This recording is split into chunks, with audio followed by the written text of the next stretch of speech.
There's another selection method that I want to talk to you about. It's really cool. It's called select similar. Everything in this file is exactly the same, so I want to open up a different file for you. Let's open up the mechanical example-imperial.dwg file for this chapter. Browse to it and open it up. This is just a simple flywheel. It's a 2D drawing and it has 3 different orthogonal views in it. Here's the front of it. You can see the shaft opening with the key, some notches, some mounting holes, etc. Here is a cross-sectional view of that from the side and one at the top. Now, you can see here in our selection, because we have our selection cycling on, that there are more than one objects here. Part of that's because I'm hovering right over these 2 lines, this line and this line. So I can pick it and it tells me line, they're both blue. Sometimes it's hard to tell which one it is, but as you move over in your selection cycling, AutoCAD will highlight the line or the object that you want to pick.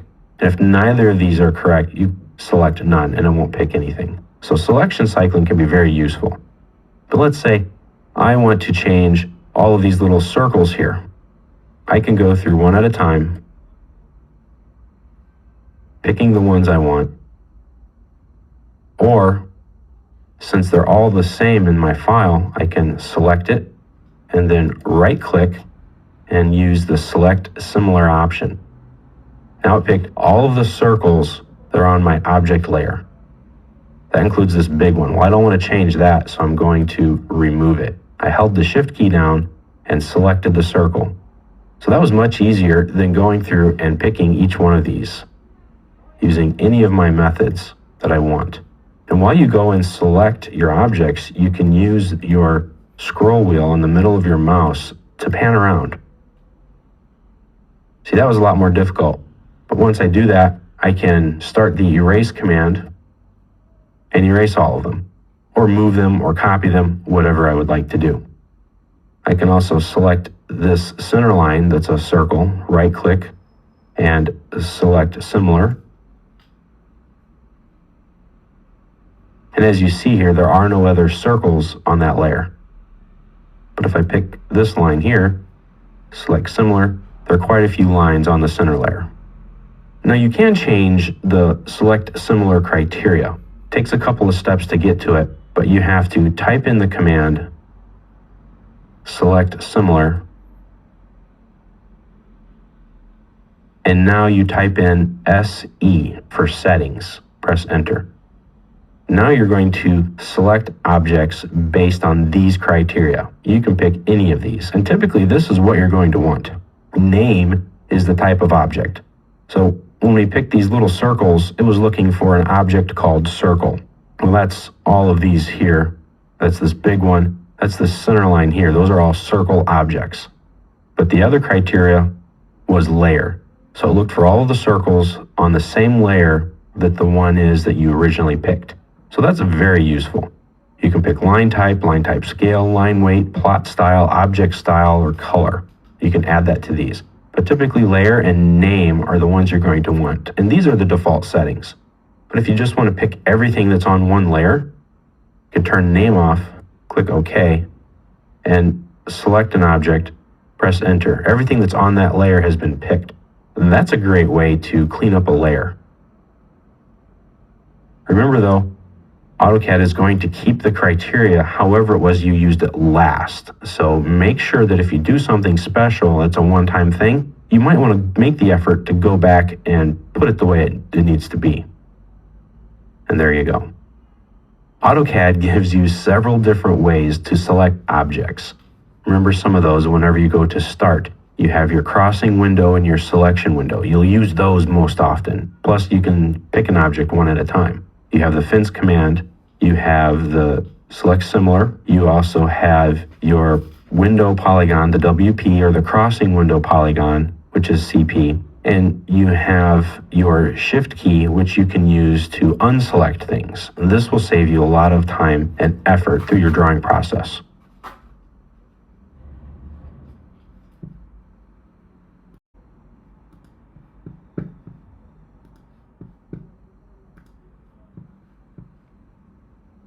There are many ways to work within AutoCAD. There is the ribbon and the command line, to name a few. These are two of the most important and most often used input methods in the user interface. The ribbon is very straightforward. Go to a tab, go to a panel, then click the icon you want to use. And that starts the command. Very simple. The command line, though, is a bit more involved. In fact, no matter if you use the ribbon, toolbars, menus, or whatever, you still have to use the keyboard for input. There are some tricks that you can use to be more efficient with it, though. In other sections, we spoke about entering commands on the command line, like the line or the arc commands. We also discussed command aliases for those commands. For example, the command alias for the line command is the letter L. Just type in L and press enter. And you've drawn a line. A for arc. And you've drawn an arc. Quite simple. But what if you type the wrong thing? It's okay, it happens. We all do it. You can work in the command line as if it were a single line text editor in a word processor. I can come to the command line, click inside it, and start working. So if you make a mistake similar to this, you can use your arrow keys to move the cursor around. You can backspace or delete to get rid of text you don't want. You can even use the home and end keys to move to the front of the line or to the back, just like in a word processor. Remember too that pressing the up and down arrow keys will navigate you through the menus, or if you're not in a command, pressing up or down will toggle you through your most recent commands. So there are a lot of ways to use the command line and dynamic input to use or start or activate commands. When you execute a command, there are usually some sort of instructions or a request given to you by AutoCAD. It will need more information. The circle command is a fantastic example. You would think that a circle is a very simple thing. It's round, it has a center point. Well, there are a lot of different ways to draw a circle in AutoCAD. By default, when you start the circle command, you pick your center point and you enter in the radius of the circle. You can just pick a point or you can type in a set distance. Well, what if you want to enter in the diameter? Well, you can take that diameter, do the math, divide it in half, and there's your radius. Or you can start your circle command and follow the command prompts in your command line. Now, you can click on the word diameter, and now you're drawing your diameter. Or you can just type in the letter D for diameter. So if I start my circle command, type in the letter D, press enter, I'm now drawing with my diameter. That's very basic, but let's start the circle command again. It already starts off before I've done anything. Before I've picked the center of my circle, I have options. I have 3 of them. I have 3P, 2P, and TTR, which is tan radius. This will allow you to draw a circle in a different way. Maybe you don't know where the center of your circle needs to be. For example, let's look here at this little widget. Let's say we want to draw a circle that comes from this endpoint to this endpoint. Well, where's the circle center? What's the radius? What's the diameter? I don't know. I can pick the 2P option, and this will draw your circle based on 2 points. It picks your first point there, and then as you move the cursor around, it draws a chord in your circle. That will define where your circle goes. Pretty cool. I can also use the 3P method. And again, I can come down to the command line and pick it, or I can just type in 3P. I pick my first point. I pick a second point. That defines 2 points on my circle, and now my third point. There are a lot of ways and a lot of reasons to draw this way. Now, similarly, the tan radius will ask me for a tangent of the circle, we'll say this line, to another tangent for the circle, this line. And now it will ask me for a radius, let's say 5 units. So it drew this circle tangent to these two lines with a radius of 5 units. If I extend these lines to my circle, you'll see that they're tangent to them. And if I trim it, I have a nice tangential arc to the end of my widget. So there are a lot of different reasons why you would want to draw a circle in different ways. It's going to be based on the information you already have and with what you want to do. Now, if we knew what the radius of this circle was going to be, or if we knew where the center point is, then it would be very easy to use the default circle commands. So look at your command line when you start a command and see what it says. It will typically show you that you have more options available, but not always. Entering a command can be tricky from time to time because you have so many options. When you put something on the command line, then you can use different things. Typically though, you'll be able to just enter in your command. Type it in, just start typing wherever you're at. When you're done, press enter. That starts the command. Another option besides the enter key is the space bar. The space bar in AutoCAD, unless you're typing in text, functions just like the enter key. So when I'm starting a command, I can press space and that's enter. I can start my command, pick a point, do things, and press the space bar. The space bar and the enter key in AutoCAD are the same thing. That's nice because the space bar is much larger and it's much easier to hit with my left or my right hand while I'm working. And if you have your mouse set up, your right click functions as the enter key. Remember, when you're not in any commands, and if you hit enter, that will restart your last command. So I can draw a line just by pressing enter. I can restart the line command again by pressing enter again, or the space bar. Now to cancel a command, you just press the escape key. That cancels out what you're doing and nothing happened. But be careful because there is the dreaded F1 button. Hitting that will open up your help window. As you go and use AutoCAD, you're going to learn that you want to hit the escape key but often miss and you hit the F1 button. It's going to happen. If it hasn't happened to you already, it will happen, trust me. Many users have literally ripped off the F1 button so they don't hit it by accident. And yes, it does happen that much. You can also type in a question mark, press enter, and that will open up your help window as well. So removing your F1 button won't hinder you, unless of course you need it in some other program. AutoCAD is fully equipped with an undo feature, which is one of my favorite options or commands in AutoCAD. To get to it, just type in the letter U, or just type in the whole word undo. If I type in U, it will undo my last command. I can also press Ctrl-Z. That will undo something. Or I can come up to my quick access toolbar and click the undo arrow. This arrow here will give me a list of a lot of the commands I've already done. As in blue. All of these are going to be undone if I pick this last circle here. Boom, it undoes all of that stuff. And then you have a redo option. Redo doesn't work so well. We'll talk about these a little bit more in depth. It'll really only redo your last thing. Now, if you type in the word undo, you're going to get a lot of different options, just like with the circle. Each one of these things does something different. And you can tell AutoCAD to undo the last 4 things I've done, and it will.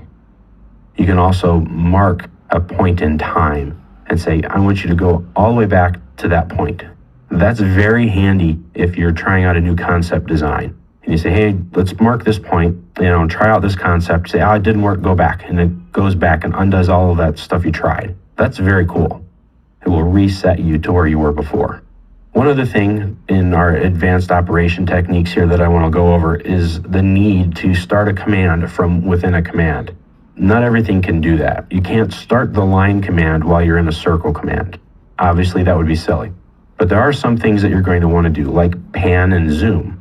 These are called transparent commands. The most common of these are going to be your pan or zoom commands. There will be times when you need to zoom in really close and draw a line from something like this circle, and then draw another line from it, but then you will need to pan out or zoom out to draw the second part of your line.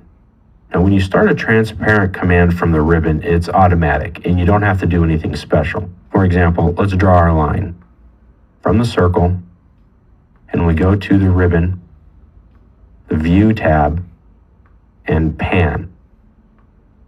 Now this will allow us to pan over to where we need to go, and hit the Escape key, and now I can draw this line to the center of my circle. And there you go. You can also use the scroll wheel. Zoom in and out, or pan back and forth transparently within a command. So I can zoom in, zoom out, pan, zoom back in. These are transparent commands. And ever since the scroll wheel became used in AutoCAD to zoom in and to pan around, I haven't really used transparent commands and thought about it in a long time. But if you're entering in your commands on the command line, so if I'm starting off a line, snap to the center of the circle, and I want to enter in the zoom command, I have to use an apostrophe. Type in apostrophe and then Z. That will give me a real-time zoom. So I can type in my window zoom, and it will zoom me in, and now I'm back to drawing. Well, again, honestly, I don't do that too much anymore because the scroll wheel does it for me. But if you need to, I wanted you to know about it.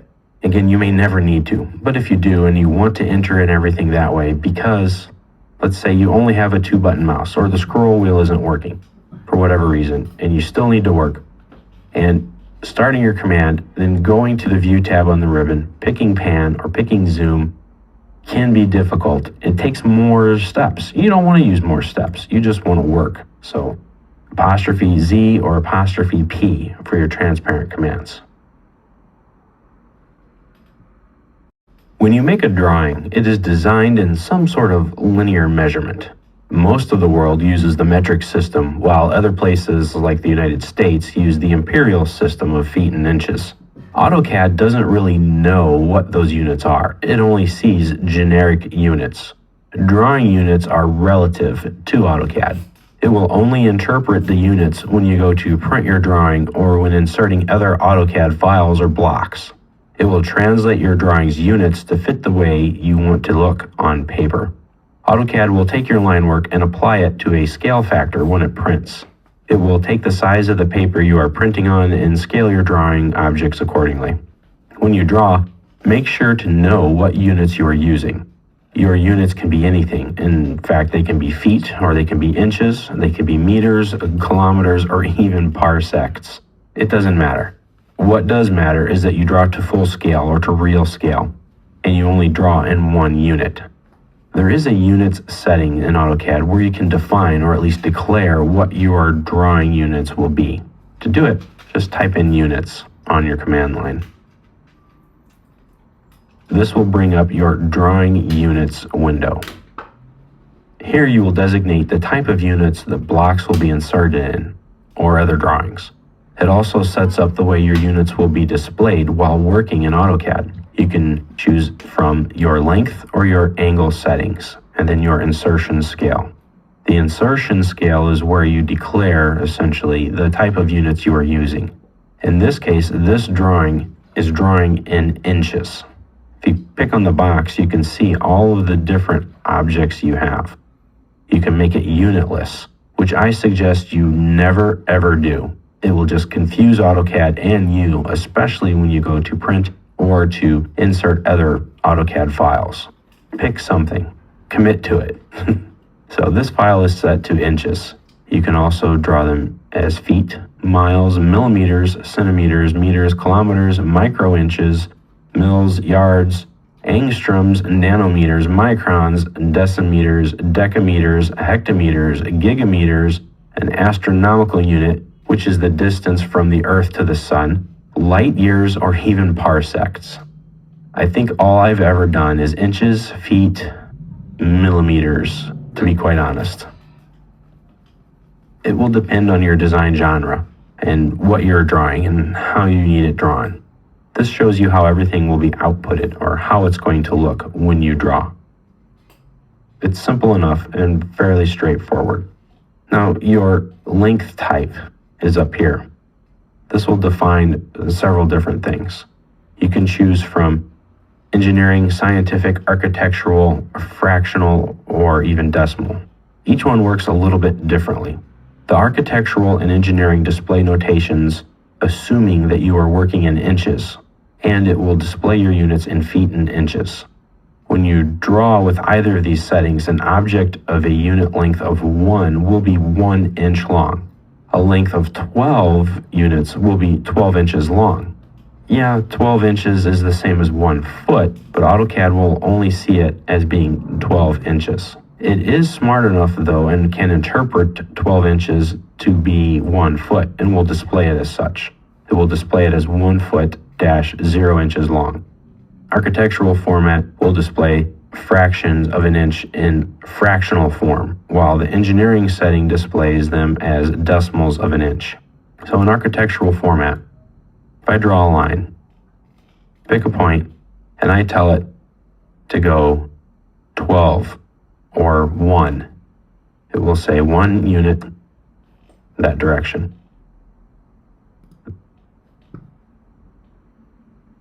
Is 1 unit long. Now I can lengthen it, and to make it over 12 units, as you can see, AutoCAD is smart enough, it tells me it's 1 foot 9 13/16 of an inch long. That's how long it is. I can change this display setting. I can switch from architectural to decimal. So now when I select the object and see how big it is, it tells me that it's 21.82372 units long, which is 1 foot 9 inches, etc. So depending on how you want to work, on what you're doing, if you need to work with inches and you need decimals, maybe you're working in a machine environment and you're going to be machining surfaces, that may be what you want to do. But if you're working as an architect, you're definitely going to want to use the architectural settings. Typically, a civil engineer will work in the decimals. And typically, if you're working with metric, you're going to want the decimal setting. Now, switching from one unit type or insertion scale to another won't change your line work. It won't automatically interpret this drawing as from going from inches to millimeters. As you can see, it's going to give you an error message. This is still the same length. But when I go to insert a block or to insert another CAD file from someone else, it will just see the units as being metric and will automatically scale that object for me.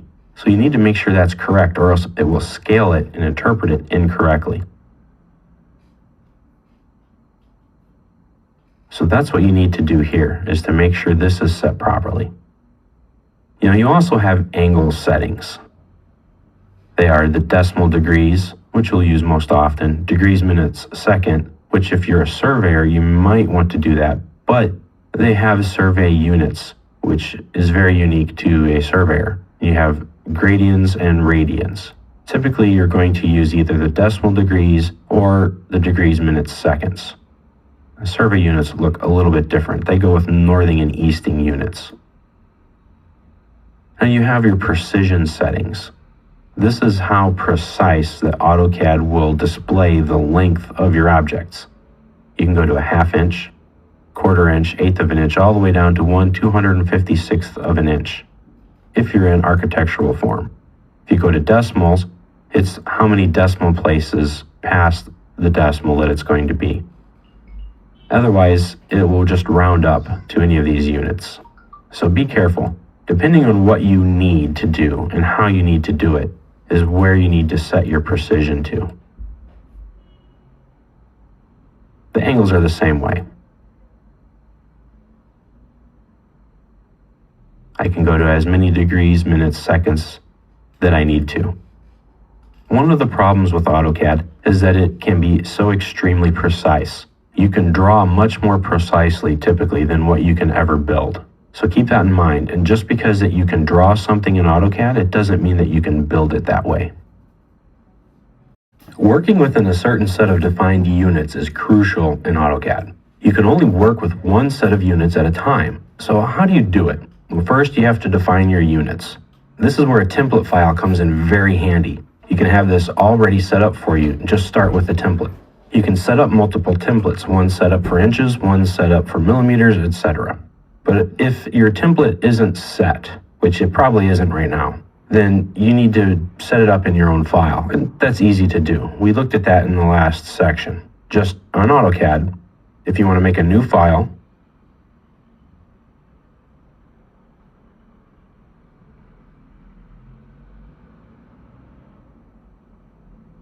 and then type in the word units.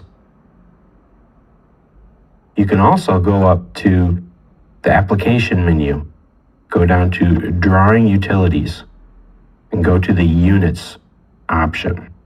Click it. And set up your units here accordingly. For this example, we're going to use decimals and feet. This means that one unit will be 1 foot long. So we want to set up to decimal, and we want to set the insertion scale to feet. This doesn't change your units in AutoCAD, but it will affect how other AutoCAD files or blocks are scaled when you bring them in. So you can draw in feet in this drawing here. Then you can get another drawing that's made by someone else that's drawn in millimeters. And as long as your insertion scale and their insertion scale are set up correctly, it will take the other file and scale it accordingly so that it is in the actual size that it should be. Okay, in this example, we're going to assume everything is in 1 foot, since we're in feet and we have decimals. That means when I draw a line of 1 unit long, it will be 1 foot long. It's good CAD practice to draw everything to its real length. That means that if you need to draw a room that is 15 feet wide by 20 feet long, then you draw it 15 feet long by 20 foot wide. Don't scale it, don't guess at it, draw it exactly that. This is good for several reasons. 1, you are always creating an accurate drawing. And 2, your drawing will be properly drawn to scale when printing. And 3, others that need to use your file will know what's going on with your line work. Typically, AutoCAD users will work with one set of drawing units, whatever they might be.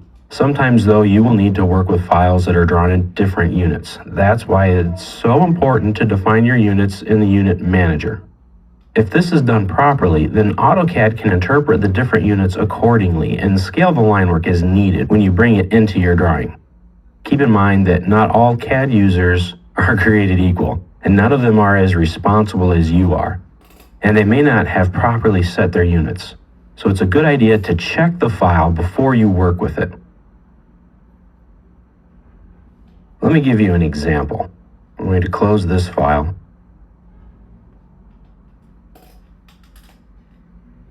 In this file, this is an architectural example drawn in inches.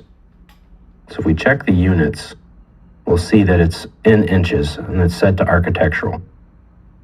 If we use the distance command by typing in DI, we can measure the sizes of the rooms and the walls, etc. So this room is 12 feet by 26.5 feet. Overall, this building is 64 feet by 40 feet. So we get an idea. I have another file open called the Civil Example, and this is in Imperial. Its units are in feet and decimals. It's just a small road and another road, a little pond, and then 3 lots. This outline or building footprint is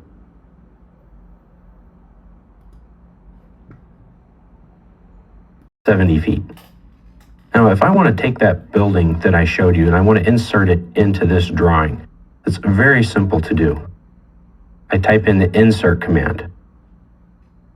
And then I can insert any of these blocks that are already in here, or I can browse to a folder. you can browse to anywhere that you have access to. And I want to insert the architectural example file. So browse to where you have this, select it, click open. Now we're going to insert it by scale. Now, since both drawings were set up correctly, our civil example is set up in decimals and feet, and the architectural example is set up in architectural units with inches, AutoCAD, as you can see here in the block unit, is automatically scaling this accordingly. So both of them have units. One unit in the civil drawing is 1 foot. One unit in the architectural drawing is 1 inch. So I'm going to click OK, and I'm going to tell it to put it right here. And now we can move this around however we want and however we need. And we've inserted our building to scale here.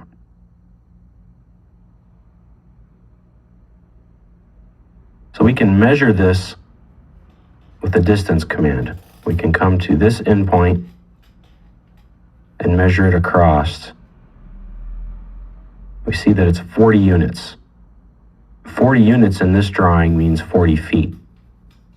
Now, if we go back to double check, and you can toggle back and forth through drawings that you have open by pressing Control and Tab at the same time. DI, again, for distance. Pick this point, and then pick this point. Both are 40 feet long. So that's fantastic. That worked exactly the way we wanted it to. Now, I'm going to undo all of this.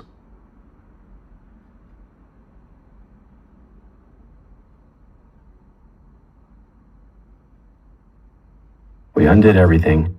Now let's check the units again. We're still at feet, but I want to change it to inches, which is going to be wrong. Okay, and now let's insert that file. Browse to it. Remember, typed in the word insert, I-N-S-E-R-T. Browse to the file you want. This is it.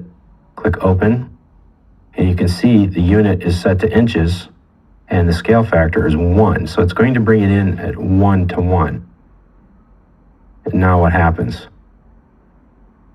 Our building is as big as our whole entire subdivision. That's because AutoCAD thinks that the units are the same. It thinks that they're both inches. So 1 inch is 1 inch. Well, 1 inch equals 1/12 of a foot. So this is 12 times too big.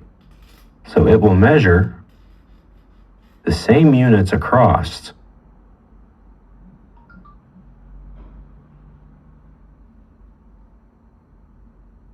but it thinks it's in inches.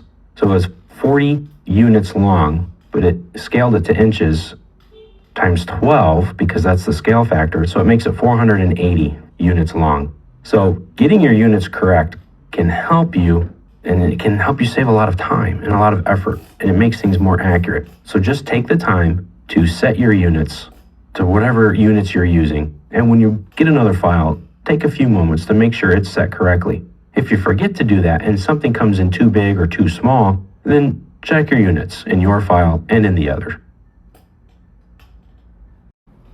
How does AutoCAD know where your objects are? Well, it uses a Cartesian coordinate system known as the User Coordinate System, or the UCS. When you turn AutoCAD on and open up a drawing, you might have noticed the 2 arrows that appear at the bottom left portion of your screen, down here. That is the UCS icon. It's there to help you keep track of your coordinate system. Now this is where AutoCAD and AutoCAD LT are slightly different. What I'm doing here now in this example has been done in AutoCAD. So I want to show you in both ways, the way AutoCAD and the way AutoCAD LT handles it. The X and Y axes are the same in AutoCAD as in AutoCAD LT. Where they differ is in the third axis, and we'll talk about that in a little bit. But if you have ever plotted points on an X and Y graph or chart in math class or somewhere, then you're familiar with a coordinate system. AutoCAD's UCS, again, the User Coordinate System, is a fairly typical coordinate system. The numbers in the X direction, on the X axis, are the horizontal axis, left and right of your screen. The Y coordinates, right here, the Y, are for your vertical coordinates. So X is horizontal, Y is vertical. Vertical meaning straight up and down on your screen. There is a third axis, that's the Z axis. That's where that little square comes. It comes and sticks right out at you, comes right out of your screen. Now this axis isn't really accessible in AutoCAD LT, but if you're using AutoCAD LT and you open up a drawing that was made in regular AutoCAD and that file has objects that are drawn in it, they're there. It's just going to be a little tricky to access them, so just be careful. The three axes together create a 3D grid. In AutoCAD LT, there's just a 2D grid. And we use these to draw in. As you rotate your grid like this, and you can only do this in AutoCAD. If you're doing AutoCAD LT, you're only going to be able to rotate in your X and Y axes. You can kind of get a better picture of what all three axes look like. I rotated the screen by pressing the Shift key down, holding it, and then pressing and holding the middle mouse button. This performs a 3D orbit in AutoCAD, but not in AutoCAD LT. So you can kind of see what it looks like. And you can reposition your user coordinate system in a lot of different ways. And that will help you to draw different objects. So if I want to draw a rectangle, I can. It's still drawing in the X and Y plane. And as you can see, it's flat. We'll talk about different things like that a little bit later on. But to return, just type in the word plan and click on world. And that will reset you to the regular XY plane. Now each coordinate along an axis is 1 unit long. As you move your mouse back and forth, you can see in the bottom left-hand corner my coordinates. And these are your drawing coordinates. Now you can turn those off and on by pressing Control and I. So as I move around, it tells me what coordinates I'm in. That's pretty handy. So it gives you an idea of where you are and what you need to know. You can also learn a few things about the sizes of things. I can see my coordinates here and do some quick math, and that'll let me know that this is about a unit long. So the coordinates can be used a lot of different ways. The number on the left, as with most standard Cartesian coordinate systems, is the value of the point on the x-axis, or the horizontal axis in this case. The number in the center is of the y-axis, or the vertical axis here. And then the third value is the z-axis. As you can see, as I move around this plane, and in AutoCAD LT, it's at 0. So let's draw some lines and find their coordinates. So just start in a blank file and draw a line. Type in anywhere. And then draw it to somewhere else and press enter. So we want to find the coordinates for the endpoints of the line. Select the line, and these blue boxes that are on either the endpoints and one on the midpoint of the line are called grips. I'll show you how to use grips to edit and to work in AutoCAD later on. But right now, you're going to just put your mouse right on it. And as you see in the bottom left-hand corner, those are the coordinates for that point. So you can write that down. And then as you move your mouse, the coordinates change. And if you hover over that other grip, you get the coordinates for that point. And you can do the same thing with this box. You can get your coordinates and then you can plot it out on a graph, or you can use those for points to locate something else. As you move left or down the screen, the values of the coordinates decrease. As you move up or to the right, the values become larger. Well, every coordinate system has an origin, and it's typically found at the coordinates of 0, 0. Well, that's the same case here. We're at 0, 0. AutoCAD works the same way. So that also means that you can have negative coordinates in AutoCAD. And in math, a positive and negative values often indicate direction. So a positive direction in a line or in a coordinate means it's moving to the right or up. Negative is going left or down. It's the same sort of thing. When I move over here to the left and lower of the UCS icon, you can see my coordinates are negative. To the top right, they're positive. And the X and Y become positive and negative accordingly. You can draw objects to distances, or you can draw them to static coordinate points. For example, let's draw a line that starts at the origin and goes to coordinate 3, 4. So I start the line command.